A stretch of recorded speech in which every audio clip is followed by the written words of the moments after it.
Hello, everyone, and thank you for joining us today for our Examining the Phosphorus Problem, What the Data Tells Us About Reducing Phosphorus in Stormwater webinar.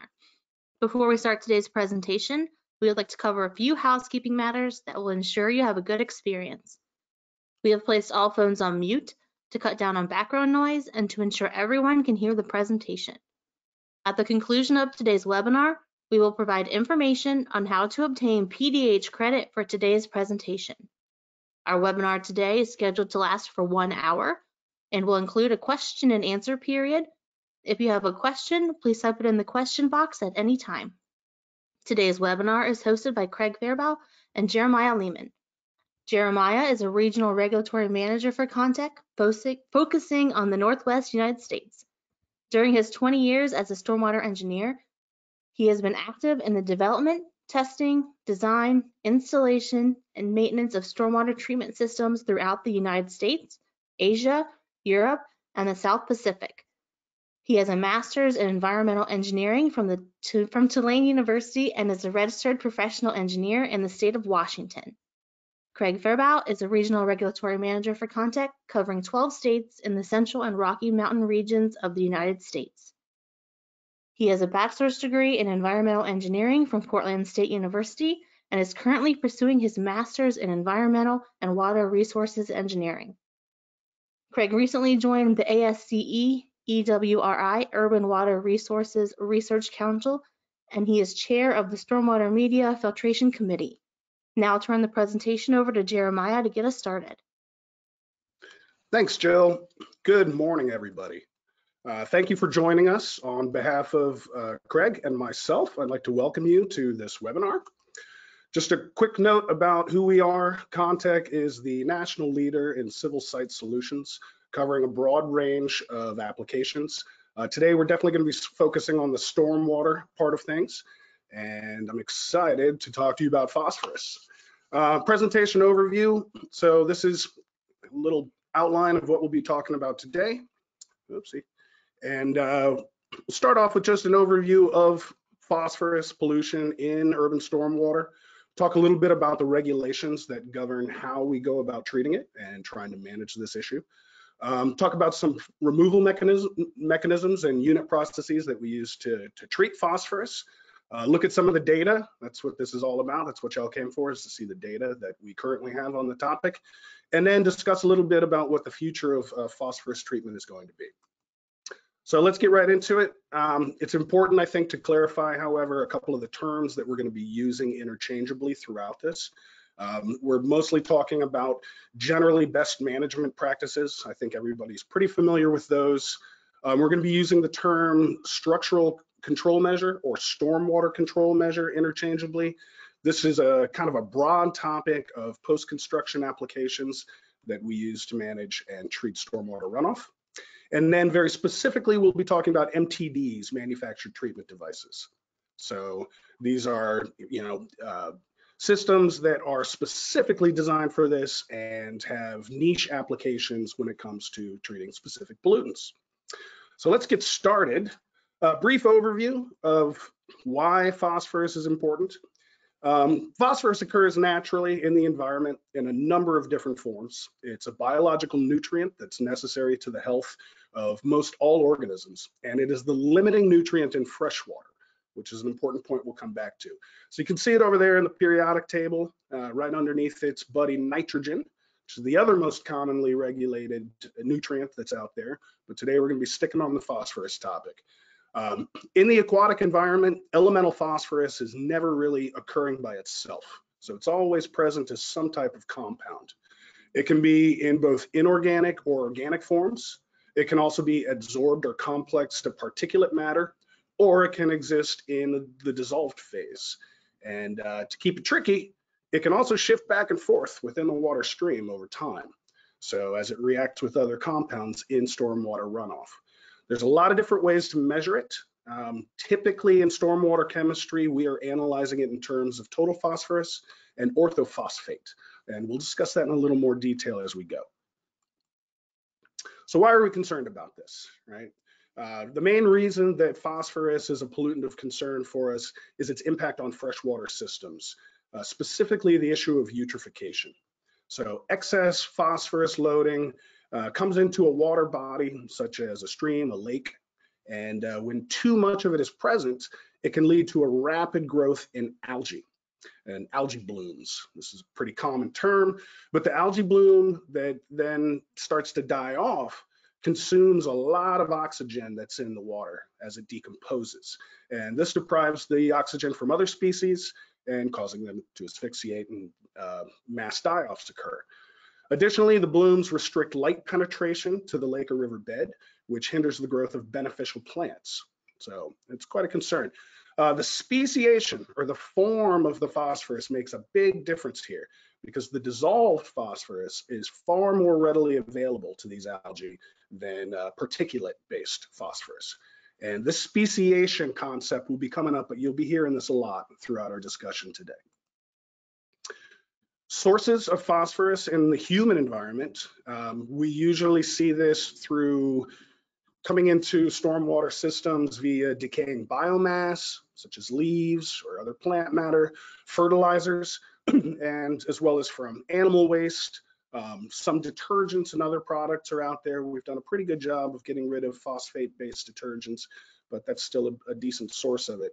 And it's worth noting here that agricultural runoff is full of the stuff, right? There's a lot of phosphorus coming from agricultural runoff. We're going to restrict this discussion to most common urban settings. The regulations that govern one from the other are quite distinct and different.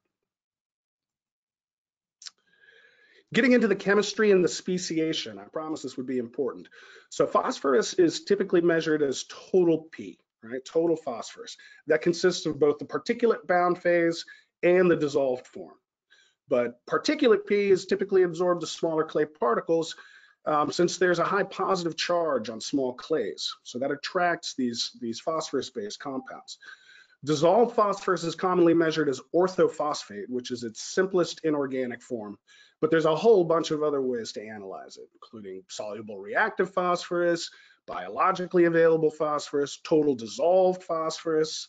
And it's important to note that dissolved in the context of laboratory analysis simply means that the sample has been passed through a filter that's about like 0.45 micron, not about, 0.45 microns. And so you can have things that are quote unquote analyzed in the dissolved phase, but that are actually sorbed to tiny, tiny particles or colloidal matter. Research is ongoing, but there's a variety of data that suggests that dissolved phosphorus can be a decent proportion of the total P load. Dissolved phosphorus is mostly tied to land use and seasonality. You can see a couple partitioning fractions that we've got there. PP there is the particulate phase, dissolved as dissolved phosphorus, and different studies have shown that the ratio of one to the other ranges from over 50% all the way up to 75%. It has a lot to do with land use and seasonality, which Craig will discuss in a little bit.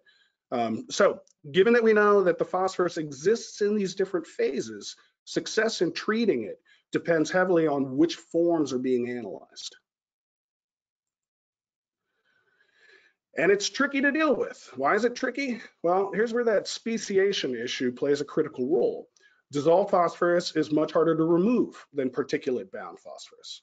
And while most of the P load may be bound to particulate matter in runoff concentrations, it doesn't necessarily stay that way. And I love to use this photo here. You can see this is a storm filter installation that we studied over a decade ago. But this is in Olympia, Washington. And in the parking lot here, this is the springtime, the parking lot has these beautiful ornamental cherry blossoms in it. So we come up to check our samples after a nice spring rain event and open up the vault, and it's bright pink. It's full of these cherry blossoms. And so when we're looking at our phosphorus analysis, we find that we're doing a really good job during that storm event of removing total phosphorus.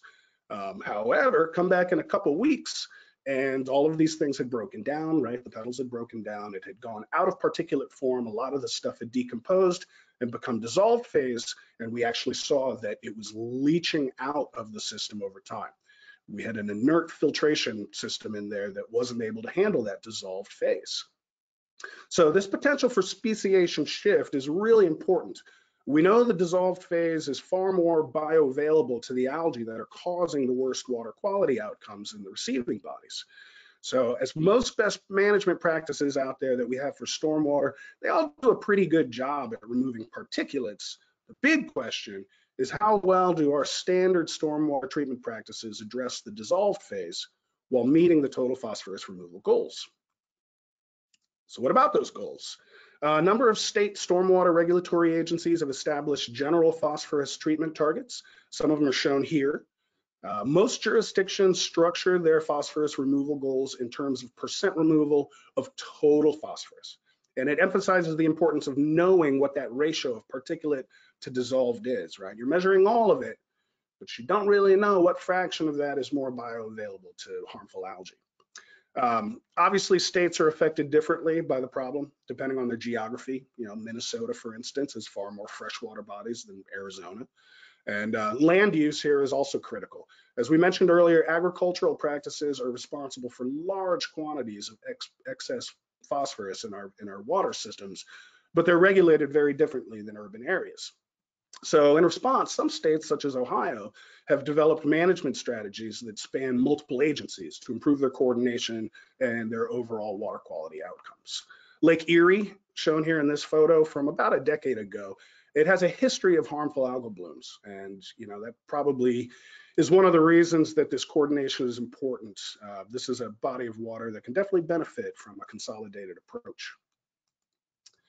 And in addition to the state-specific regulations, phosphorus is an extremely common pollutant of concern under Section 303D of the Clean Water Act. It leads the nutrient category for total maximum daily load allocations, with over 4,000 water bodies listed as impaired for total P.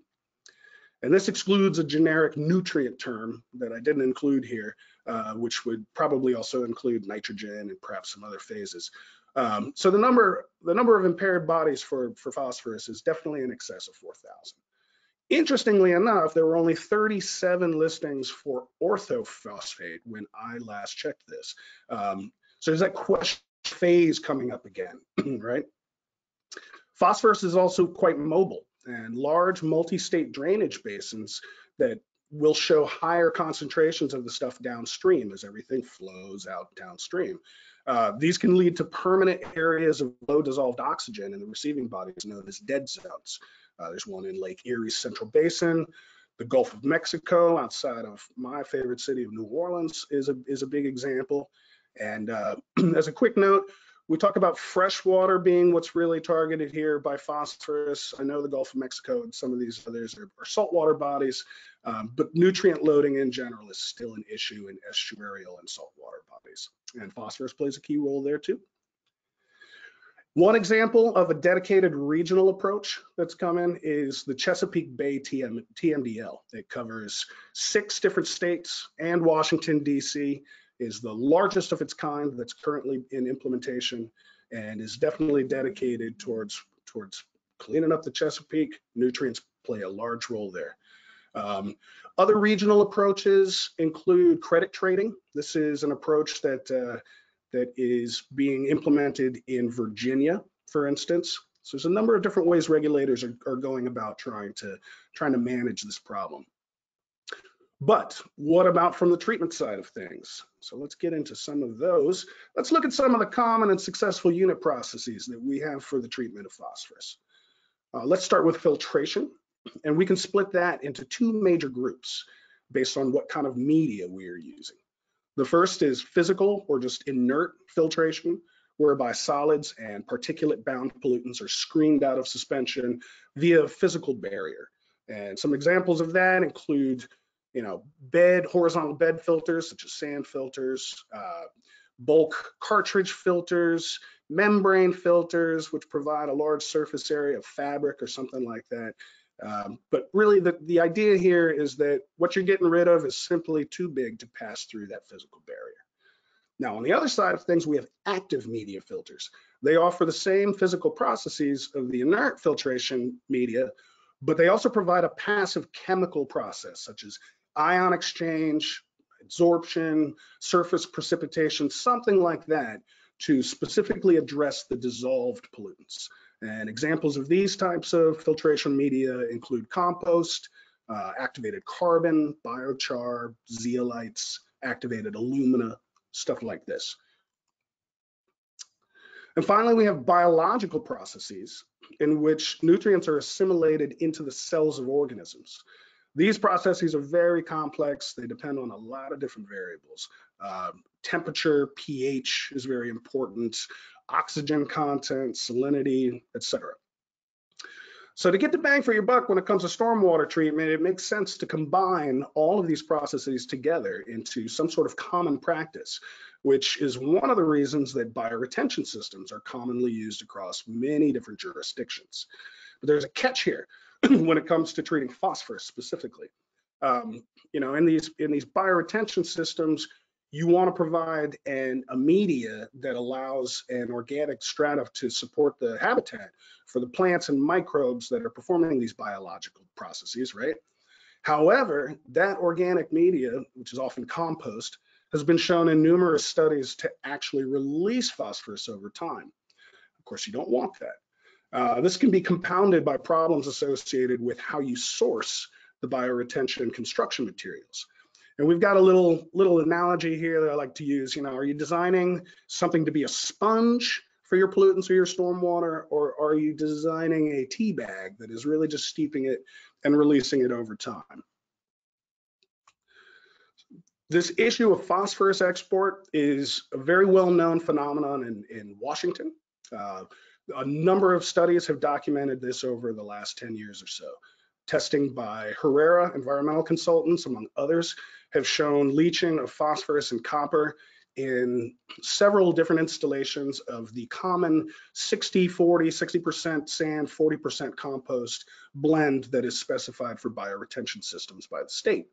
This is particularly an issue over the first couple years after installation, and some studies have shown that it goes on after that. The problem has prompted the state's Department of Ecology to recently issue a guidance document with a new set of specifications and guidance on when to use what materials in bioretention system, depending on the proximity to phosphorus sensitive receiving bodies. There's a link here that will be sure to provide all of these links to y'all, so you can access this information yourself. But one of the key things here is that the definition of phosphorus sensitive water body is not very clear. We can assume there's at least 72 of them if you want to look at TMDLs that are listed in Washington. But one could also make the argument that as the limiting nutrient in freshwater systems, maybe under the right conditions, pretty much all freshwater bodies are phosphorus sensitive. So what did they decide to do about this? Ecology revamped their specification, like I said, to accommodate this, mostly by removing the compost from the spec. In its place, they added quar and sand, which was already in there, but also replacing that with biochar, which is a wood ash. You can kind of see in the table here the different amendments and additives that are now in this specification. It's the right thing to do. However, it's pretty complex. To be able to source all this, let's take a look at one of these designs. You can see that all the different components kind of listed here, right? So this would be a type 3 high performance bioretention soil mix. And you've got a layer of compost that's on top. That's to support the plant life, right? But not too much, so it doesn't export the phosphorus in the compost. You've got your sand material that's mixed in with the biochar and the quar. And then in some cases for the phosphorus sensitive bodies, you've got this polishing layer of an active filtration media, such as, I think in this case, it's iron and activated alumina. And so, I mean, looking at this is a well-designed system, but installing these things would present some difficulties, and especially making sure you're consistent in it. Not just that, but sourcing the materials can be an issue. This is, you know, a complex situation. They want to make sure that the spec behind all these different materials that are included is being held. So there are verification and tests that are recommended to be submitted along with the design. And so it brings up the question, who's responsible for providing this information? Is it the manufacturer? Is it the civil designer that's proposing this? As the complication increases, so do the potential costs for adding this verification. Laboratory analyses alone for these could cost $700 to $1,000 per analyte. As you can see, there's quite a few things to look for here in this spec. So it is the right thing to do to address the problem, but maintaining consistency in this specification in order to get the water quality outcomes we want is going to be difficult. Ecology pretty much acknowledges this. This is not currently being enforced. It is, like I said, a guidance, but they do anticipate putting it into the next manual after the next permit round. And so this is a good example of where the problem is going to lead, and we'll see. Ecology is soliciting results from people that are installing this, and I'm sure there'll be a lot more information out there to give us the data. But speaking of data, that's what you guys came for. I'm going to hand it over to my colleague Craig to get into that. Before I do, Jill is going to pop up a survey question for you. Thank you. That's right, Jeremiah. We have a quick question for you. We want to know, have you specified a stormwater BMP to meet phosphorus removal regulations? Yes, no, or no, I'm not an engineer. I'll give you some time now to mark your selections. And just a reminder, if you have a question, please type it in the question box and I will ask the questions at the end of the presentation.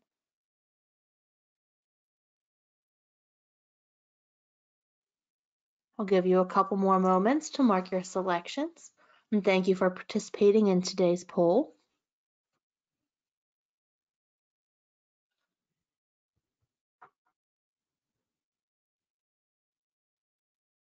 Well, great. It looks like most of you have participated, and thank you. And I'll share the results now. Looks like 32% say yes, 59% say no, and 9% say no, I'm not an engineer.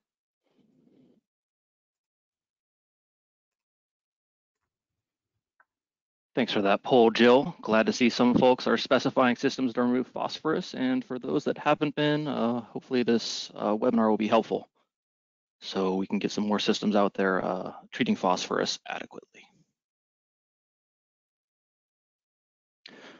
Jill, can we see my screen okay? Looks great, thanks. Great, thanks.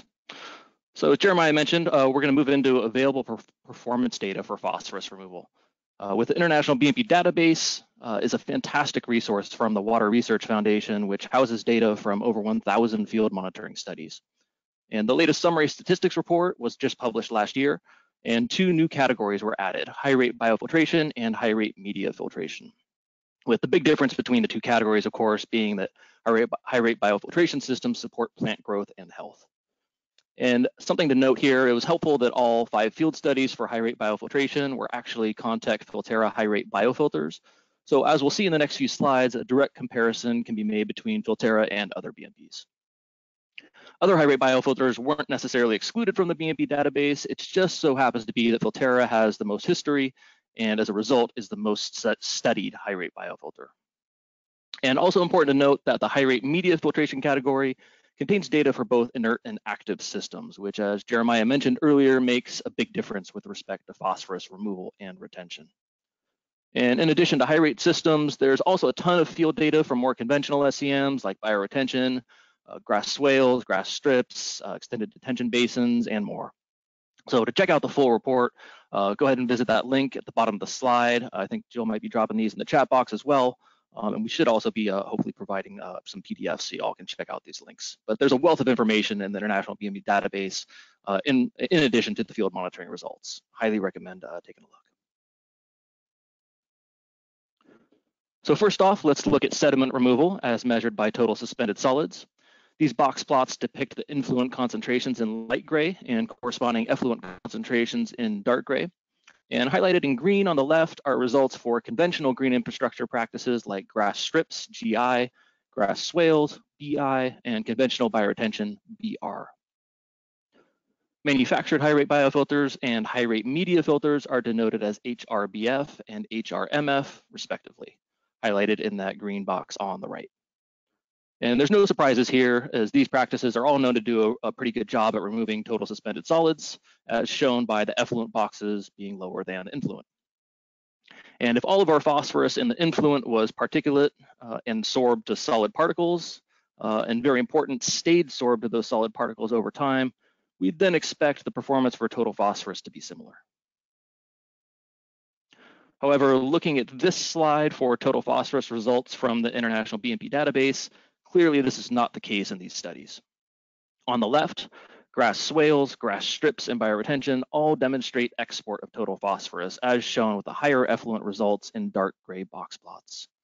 This means the systems are likely exporting either phosphorus from the media itself, or captured particulate phosphorus is desorbing from the total suspended solids, those small particles Jeremiah mentioned, and being released downstream.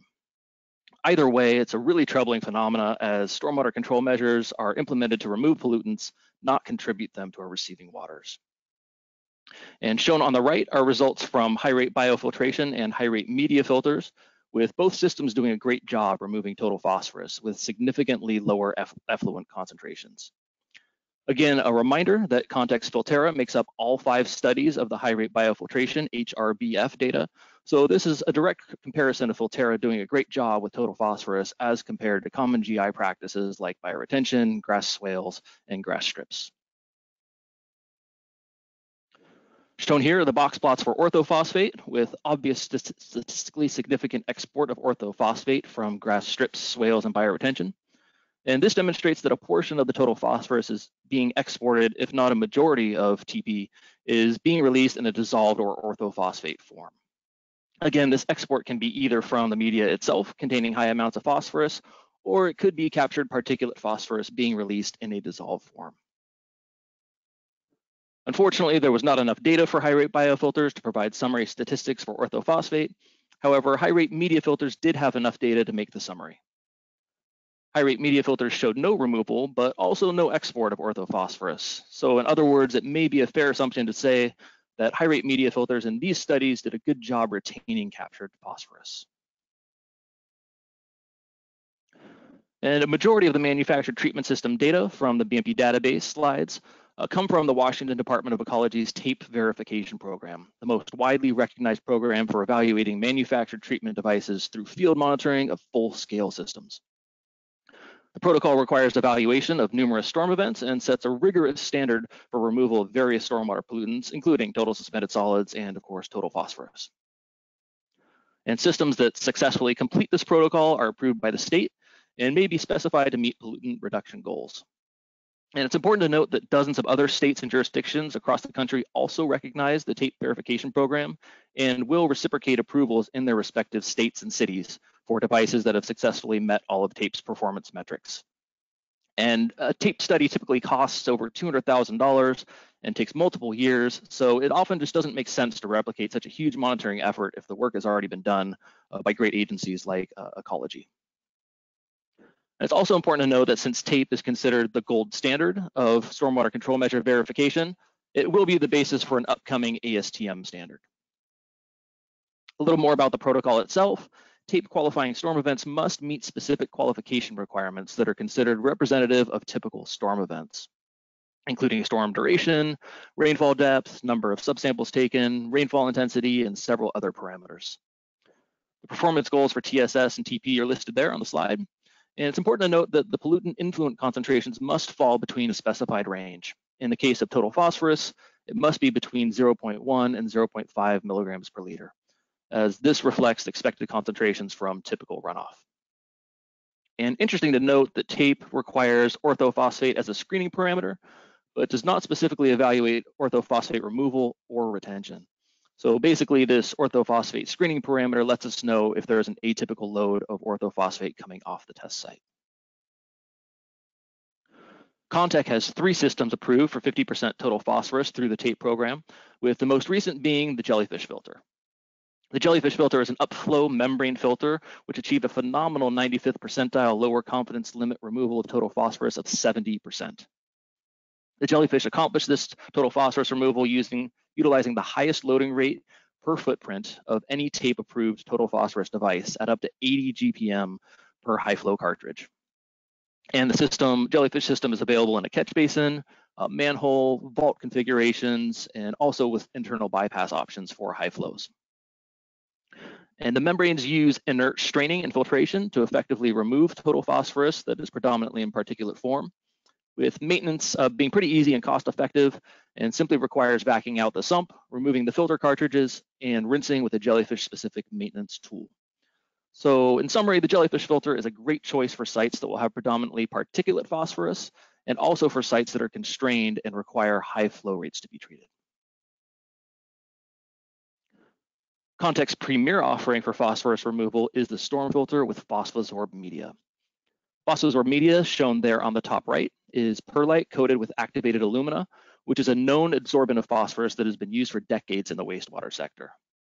One of the chemical reactions is shown there on the bottom left for all the chemistry nerds out there, and a simple graphic showing dissolved phosphorus adsorbing to the surface of the media is shown in the bottom middle. Bottom right are results from bench scale testing of Phosphosorb, with number of bed volumes treated on the x-axis and removal efficiency on the y-axis. And apologies, that graph is a little small, hopefully y'all can see it, but the Phosphosorb media results in green clearly outperform any traditional medias like granular activated carbon or zeolite. And if you recall that cherry blossom slide earlier in the presentation that Jeremiah showed, the development of Phosphosorb media is really a great example of an adaptive management approach and responding to lessons learned in the field. And in my opinion, this is something that manufacturers are really uniquely positioned to do. And we noticed that although we were capturing those large cherry blossoms effectively, there was still a significant discharge of phosphorus as the pollutant transformed to a dissolved form. So enter the perlite coated with activated alumina to help sorb and retain that dissolved fraction of phosphorus. Storm filter with Phosphosorb achieved an LCL 95 removal of 67% for total phosphorus through the tape protocol, with a loading rate of up to 18 GPM per cartridge. Storm filter is also available in catch basin, manhole, and vault configurations with internal bypass available. I won't go into exactly how the storm filter operation and maintenance works, since it's been around for 20 years at this point, and hopefully many of you out there are already familiar with this technology. But if you aren't, feel free to browse our website. There's a ton of information and case studies available.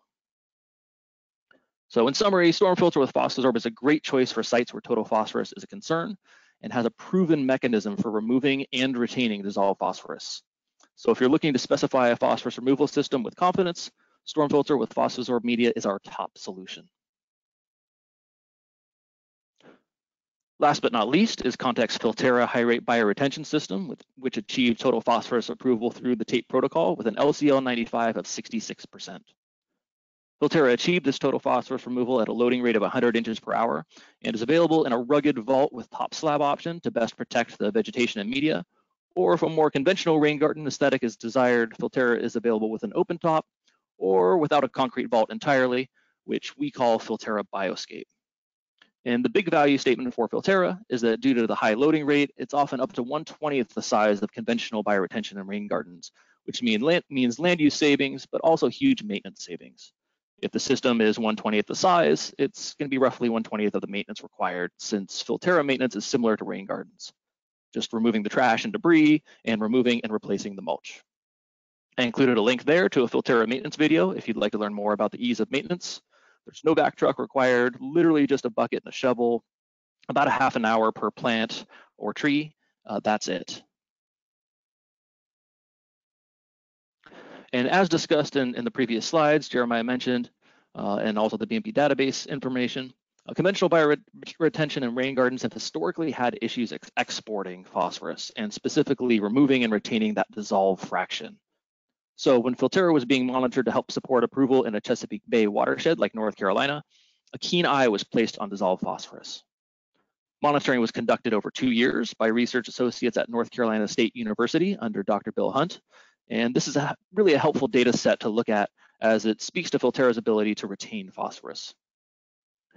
The research was for approval in North Carolina specifically, however, followed tape protocols pretty closely and is a very high quality study. This Filterra was designed to operate at an even higher loading rate than the tape approval, 140 inches per hour. And as you can see in the cumulative loading analysis there on the bottom left, positive total dissolved phosphorus results across all analyses. And the full report is available at the link there if anyone would like to dive deeper. But in summary, Contech has been aware of phosphorus leaching problems with conventional rain gardens and has optimized Filterra media as a result. So if you're looking to save on space, maintenance costs, and specify a reliable green infrastructure stormwater control measure, Filterra is a great solution. Regarding maintenance, of course, water quality benefits are only realized if a system is maintained adequately, and this is especially true for phosphorus. Specifically, the timing and type of maintenance can play a huge role in annual cumulative load reduction. For example, ongoing research by Janke et al. And the University of Minnesota suggests leaf drop during fall plays a significant role in influent total phosphorus concentrations, with phosphorus in stormwater increasing as the percent of urban tree canopy increases. This suggests to achieve better phosphorus results, perhaps timing maintenance in late fall to capture leaves before they decay may be a best practice. Similarly, in cold weather climates over the winter, ice cover and things like acetate deicers can also reduce available oxygen and increase the amount of dissolved phosphorus in snowmelt and spring runoff. So perhaps in cold weather climates, to achieve the best phosphorus reduction results, it may make sense to maintain systems after leaf drop in the fall and again after spring snowmelt conditions. The maintenance required on a system can also play a huge role in achieving phosphorus reduction. For example, StormFilter is our premier phosphorus solution, not only because of the activated alumina coating, but also because it is a filter cartridge that is completely replaced at time of maintenance, meaning all pollutants are permanently removed from the waste stream. A membrane filter like Contech's jellyfish can also remove phosphorus permanently from the waste stream. However, that really depends on how well and how often the cartridges are rinsed. Biological systems like rain gardens, bioretention, and Contech's Filterra rely on microbial transformation and assimilation to remove dissolved phosphorus from the waste stream. However, in cases where the system utilizes mulch, like Filterra, when that mulch is removed and replaced, a good amount of particulate phosphorus and captured sediment is being permanently removed. BMPs like sand filters, grass strips, and swales, however, may be a little bit more challenging to maintain for phosphorus. For example, a sand filter will only remove particulate phosphorus if that top layer of sand is removed and replaced. Otherwise, there's no biological mechanism to help with some of that dissolved fraction. And as a result, some have turned to amending sand filters with things like iron filings. However, then the question becomes, how often is that iron replaced? And can lead to some difficult in situ assessment of sorption capacity, which has its own set of challenges. Regarding longevity and how often a practice needs to be maintained, StormFilter with Phosphosor lab results for dissolved phosphorus show over 40% removal for up to 500 bed volumes and at a very high influent concentration of 0.5 milligrams per liter. This lab data on dissolved phosphorus removal over time is supported by feedback on solids loading from field data, where cartridges typically reach their max sediment loading capacity before reaching the max sorption capacity for dissolved phosphorus. We also have a small data set on Filterra phosphorus removal over time. Please reach out to Jeremiah or myself after the presentation, and we'd be happy to share that document. Table 2 and Table 3 there on the bottom right are from that document. And in short, a 9-year-old Filterra was monitored for total and dissolved phosphorus, with median percent removal for total phosphorus being 73%, and median dissolved phosphorus removal was 41%. It is notable, though, that dissolved phosphorus influent was pretty low. However, if the system was not retaining phosphorus or had issues with leaching phosphorus, we would see it in that effluent value. So this aged Filterra did a great job in that respect and demonstrated positive total phosphorus removal. Looking to the future, the Minnesota Pollution Control Agency, MPCA, is going through the final stages of crediting manufactured treatment devices using tape monitoring studies. Minnesota typically requires 60% total phosphorus on many new and redevelopment projects.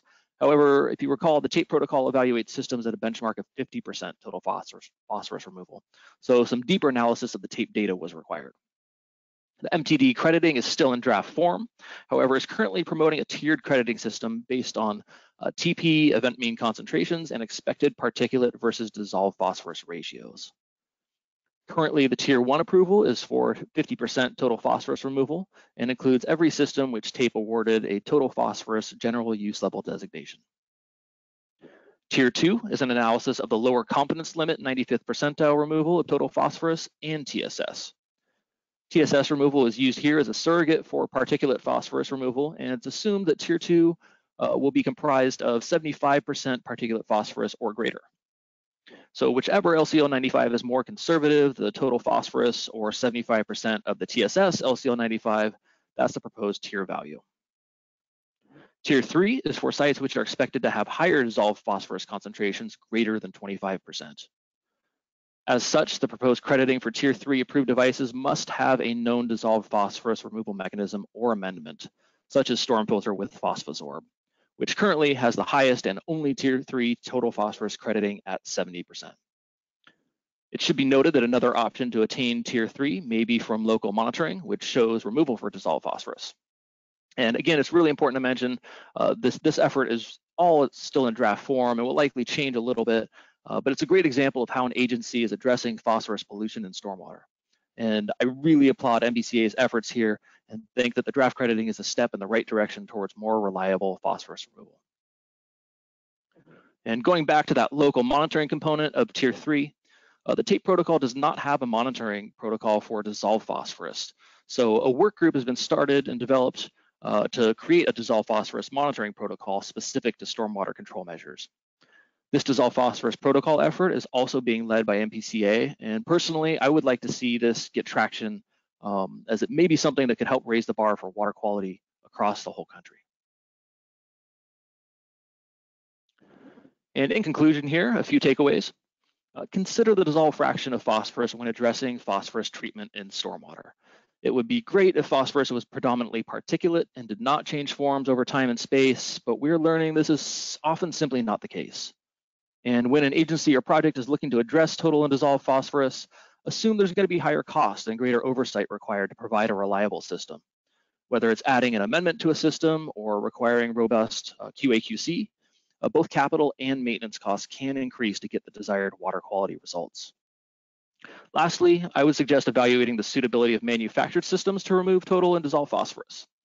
There are a handful of TAPE-approved devices for 50% total phosphorus removal, such as the jellyfish filter, storm filter with Phosphosorb media, and Filterra, as we just looked at. And if a deeper dive is warranted to achieve better water quality results beyond that TAPE protocol, agencies like MPCA are creating innovative programs to make sure SCMs are not behaving like tea bags and leaching phosphorus, as Jeremiah mentioned earlier. And one last comment on that phosphorus leaching phenomena and a quick plug of my own research at Portland State.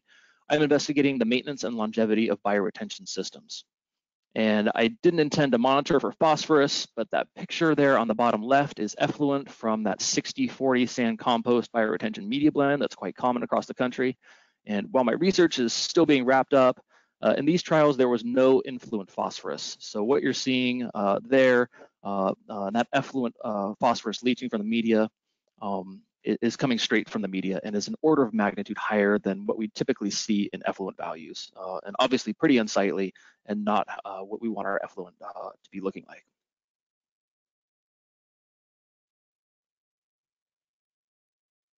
So that's all we have for today. Hopefully this was all helpful information for you. We thank everyone for very much for attending the webinar, and I encourage you to contact Jeremiah or myself with any questions or discussion that you may have. And well, actually, Craig, if they have a question, they can type it in the question box, and I will ask the questions to you now. Are you guys ready? Let's do it. Yes, indeed. The first question is, does the Filterra system have to have a plant? That's an easy one. The Filterra system, in order to get that maximum ability to remove all the complex pollutants you can, we do want that biological activity. And so, yes, under its ecology approval and pretty much across the board in installations around the country, Filterra has a plant. Thank you, Jeremiah. I knew you'd get that one right. Our next question is phosphorus a problem in salt water? Craig, you want to take that one? Yeah, I can take a stab at that one. It can be. I mean, I think typically we'll see the limiting nutrient in salt water is going to be nitrogen. But as Jeremiah mentioned, you know, there's some complex chemistry going on there, and it really just does depend on the water body itself. So I will answer a soft yes. Thank you, Craig.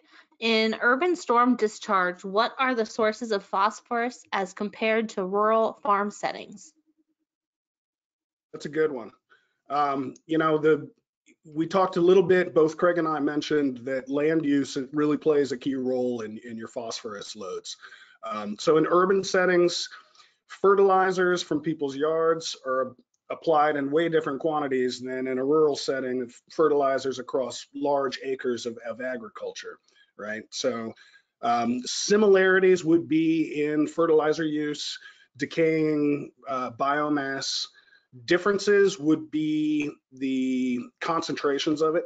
I think from agricultural sites, you're going to see discharges at higher loading rates, depending, of course, on how that land is managed. But generally speaking, agriculture is a huge source of excess phosphorus in our receiving bodies. Thank you, Jeremiah. Has Contech ever designed a biofilter on top of an underground detention system?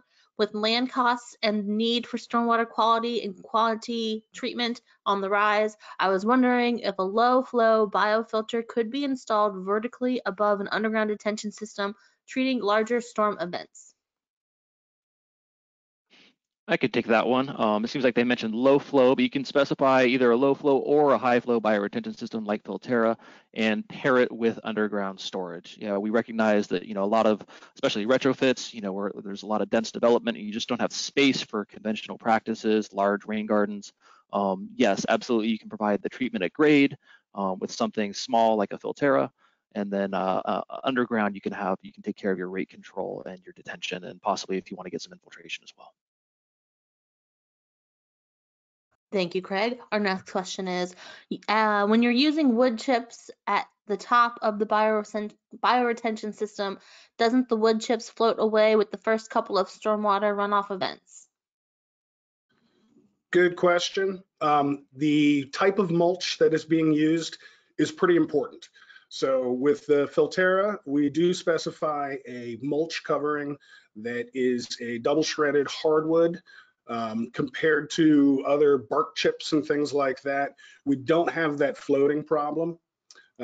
Ensuring proper installation is also key, and making sure that the system is sized properly to have erosion control, at the inlet, so you're not physically forcing that material away is also important.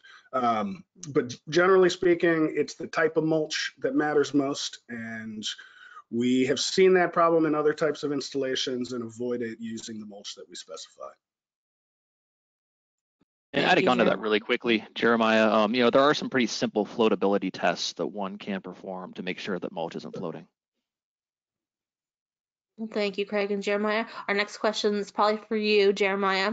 In the first part of the presentation, it was indicated that DEC specifies a top layer of compost in the bioretention BMP. Why don't they specify topsoil or loam? That is probably a good question for ecology. I would imagine that when you're doing a specification that's that tight, right, sourcing that material, and as we talked about, ensuring that it meets all the quality parameters is pretty critical. So I think compost is so commonly used across stormwater control measures that their sources of it are already available. It's very common, it's pretty cost effective, and you avoid some of the issues going into certifying the particle size distribution for the loam. I imagine that just in terms of providing a nutrient layer for the plant base, that would be adequate. However, the spec is ecology spec, and they went with compost. Thank you, Jeremiah. Our next question is, how often does the storm filter need to be maintained? I can take that one. So typically our designers will design storm filter for annual maintenance, but of course there's a lot of variability there. Depending on the site-specific loading, whether there's pre-treatment, your rainfall characteristics, but putting all of that in there, sometimes our systems will last up to 5 years. So it really is site-specific, but at a minimum, our designers start with annual maintenance. Our next question is, when you remove contaminants with a filter system, what do you do with the filter material when it is no longer working as a filter? It's a good question. I'll have a go at that. The filter media is evacuated from the vault, usually used during maintenance, typically using a vector truck or something similar to that, depending on the size of the system. That spent material is taken to a landfill. It is laden primarily with sediment, and it's disposed of according to local regulations, of course, but it's treated pretty much the same as catch basin material or other accumulated sediment that you would find in stormwater systems. Thank you, Jeremiah. We are faced with TMDL requirements specifying 83% TP removal from all of our outfalls. Given that as much as 50% may be dissolved, how can we achieve these high levels of TP removal? Is that even technologically available? Short answer, yes. Longer answer, Craig. Longer answer. So I mean, as we looked at, when you're trying to hit these higher targets, there's obviously going to need to be some dissolved phosphorus removal occurring.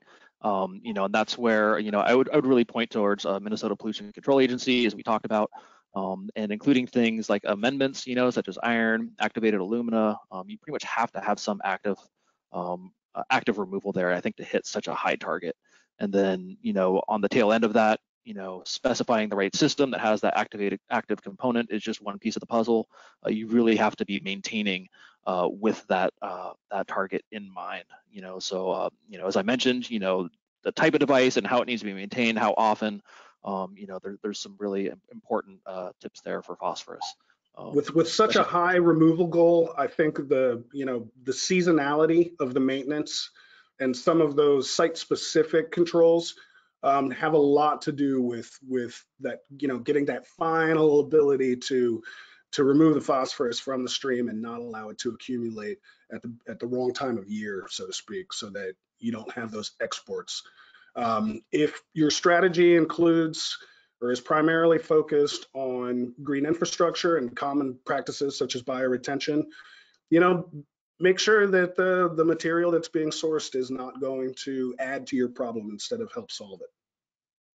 I want to piggyback on that too a little bit, Jeremiah. It really is, with such a high removal goal, it really is an all hands on deck and using every tool in the toolbox. And so source control is also going to be really important there. Removing especially things like leaf drop, having if it's a cold weather climate, I didn't see where the question came from, but if it's cold weather, looking at your road salts and your de-icing, and making sure that that's not contributing to the problem as well. So it's really a source control plus treatment. Good point. Can be your best bet. Thank you, Craig and Jeremiah. Just a reminder, these are all live questions. So if you have a question, type it in the box and I will keep asking our presenters. Our next question is, how does the Filterra system take into account the root system of large shrubs and small trees? I think either one of us could take this, but we are pretty careful about what plants are specified in the Filterra system. There is a standard media depth that we use, and in order to provide some of the cost savings and space savings that the system is designed to do, there are limitations as to what kind of plants that you can use. That being said, we do have, as Craig mentioned, installations that have been ongoing tested for a decade plus. And if you maintain the plant properly over time, if you got the right plant and you're maintaining it properly, you're not very likely to run out of physical space within the system or have the roots, take over the vault, if that's kind of where the question is going. I don't know if you want to add to that, Craig. Yeah, I can add a little bit. We have a pretty extensive and robust plant list for Filterra. So as Jeremiah mentioned, really selecting the right plant for the right region is super important.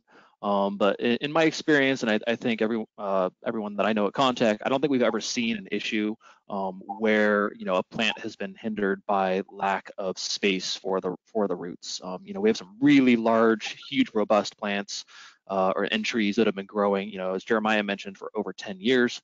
And specifically, we even have some street tree applications that are quite large. And we haven't used those as much, but we do have some that are over 10 years old with giant trees in them, and actually do supply for those options and large trees like that.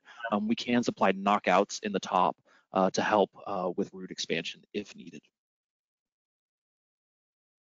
Thank you, Craig. We've had a lot of questions about receiving a copy of the presentation or getting it in PDF version. Yes, there will be a link to the recorded webinar and a link to the PDF of the slides in the follow-up email. So just so you know, don't worry, I'll send it to you. Our next question for the presenters is, so many. It's good. I know. Can an oil water separator incorporate phosphorus filter? I'll take a first stab at that. It's really a separate device. Could you do a treatment train with an oil water separator upstream? Maybe. I would ask though what the application would be. Typically things like Filterra or Storm Filter, if you have just typical hydrocarbon loading, they're gonna do okay with that.